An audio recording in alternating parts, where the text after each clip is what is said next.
We'll go ahead and bring HSB 753 to order. I am Representative Sorensen. This is Representative Wichtendahl, Representative Sitzmann. This is a bill that separates raw hemp and regular hemp products from intoxicating synthetic cannabinoids, treats compliant hemp as lawful / ag commerce, and creates a new chapter 204B to regulate hemp products generally, while leaving HHS for oversight of consumable hemp products and carving out an on-farm, basically a lane for hemp, farm-to-table hemp type of thing. So anyway, from that little brief description of what this bill hopefully does, I will open it up to the lobby and then open it up to the members of the subcommittee to weigh in. So whoever's up first from the lobby, please come to the table and turn on a mic.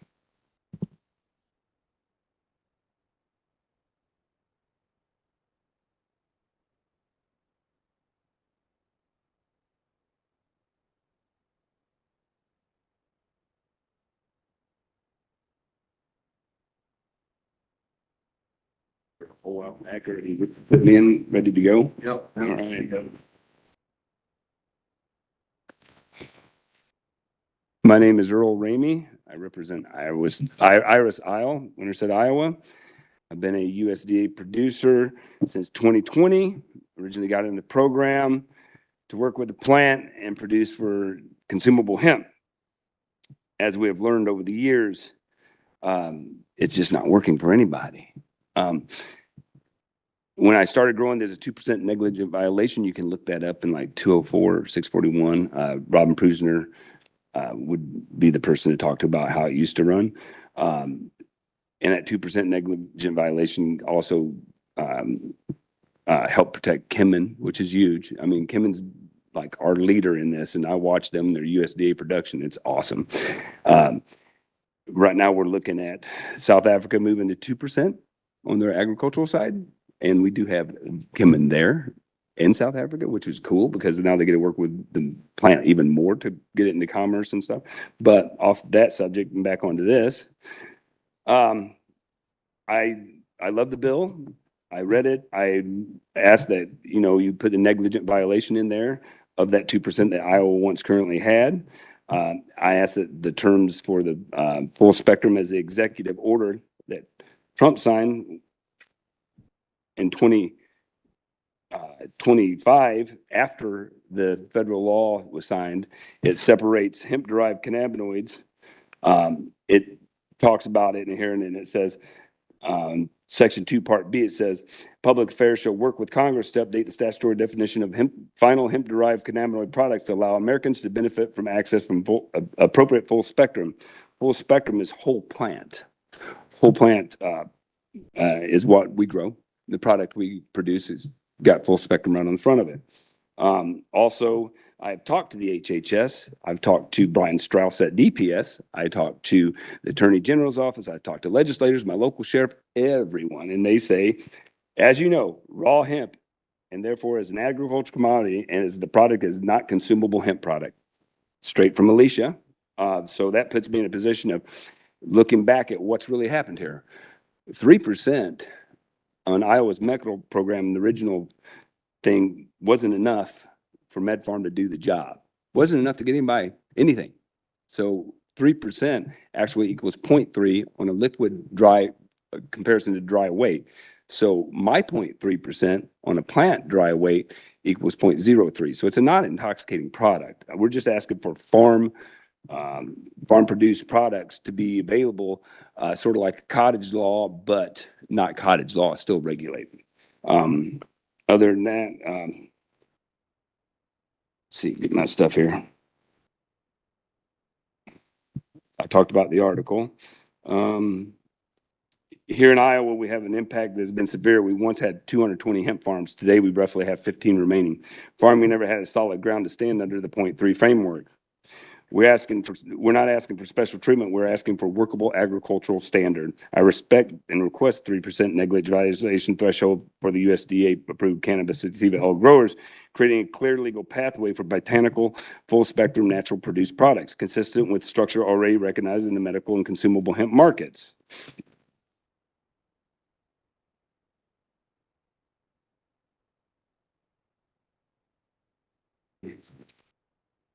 But without clear statutory language, the answer doesn't travel with the product. Fear replaces clarity. This bill fixes that problem. It clarifies that agricultural hemp is a lawful raw commodity and that botanical natural occurring products are distinct from medical, consumable hemp, broad spectrum, or synthetic and chemically altered substances.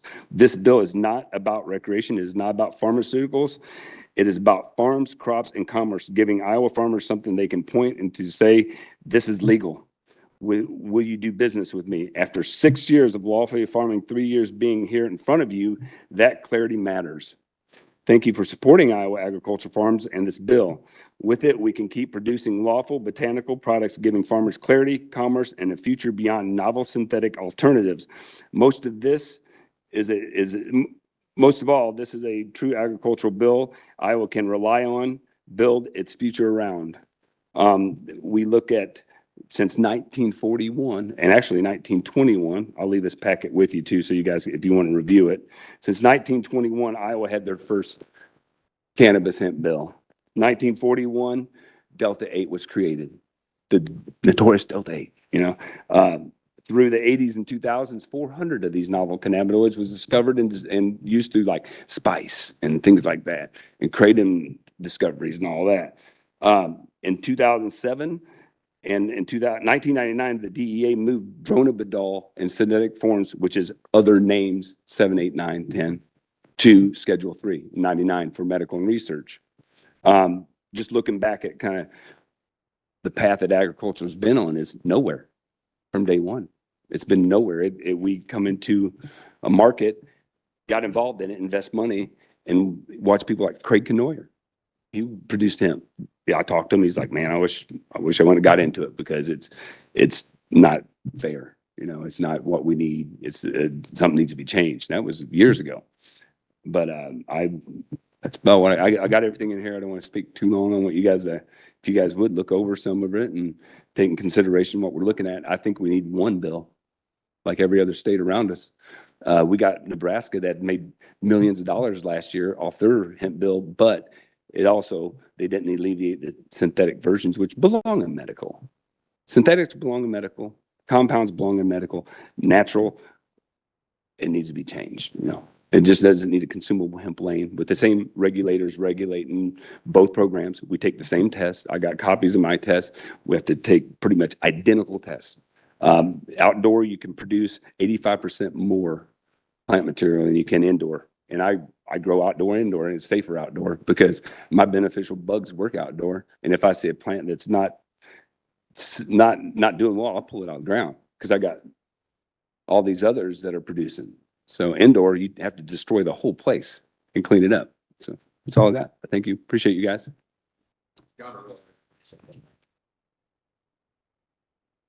Next up. If you guys.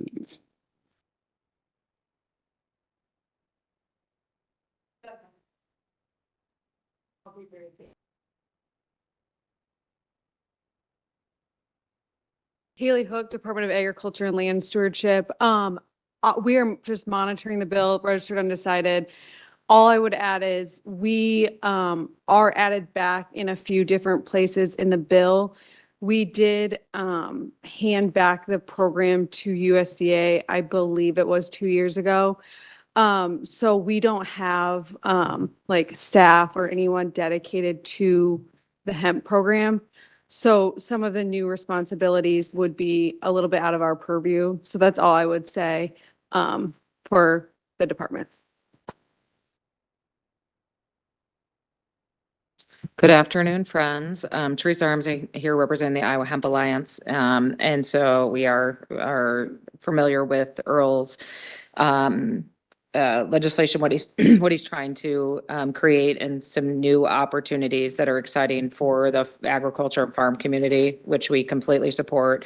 However, want to recognize that there are some downstream effects for the retailers in this space. And so that's the group that we represent.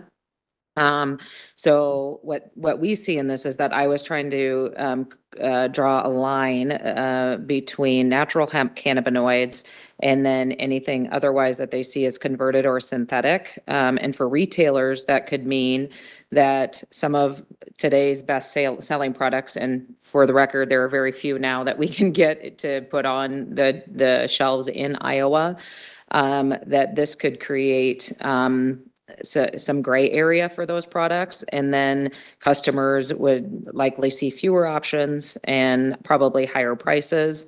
And there are some obvious points. The biggest issue probably with timing, and that this would, with this being effective right away, it could create a lot of issues between, depending on when the laws get, or excuse me, when the rules get decided, which there have been a lot of challenges in the past with HHS. I don't see anybody here from there I think from there today. And as we know from our past experience, that the devil's in the details, particularly when it comes to the hemp rules and interpretation, whether or not IDOLs would have to do any of those, or if it would just be HHS in the interpretations, because the last time that a piece of legislation went into effect with this, it went to the courts. And so this could create problems in and of itself.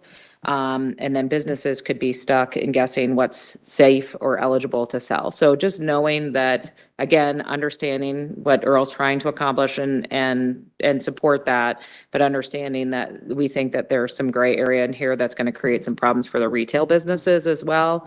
And so just want to acknowledge that. And then also maybe making sure that there's some language in here that would make sure that their enforcement can't start for those retailers, because it is still a 3 strikes and you're out on the retail space.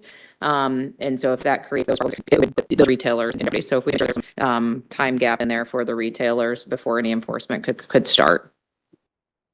Happy to work on it. Thank you.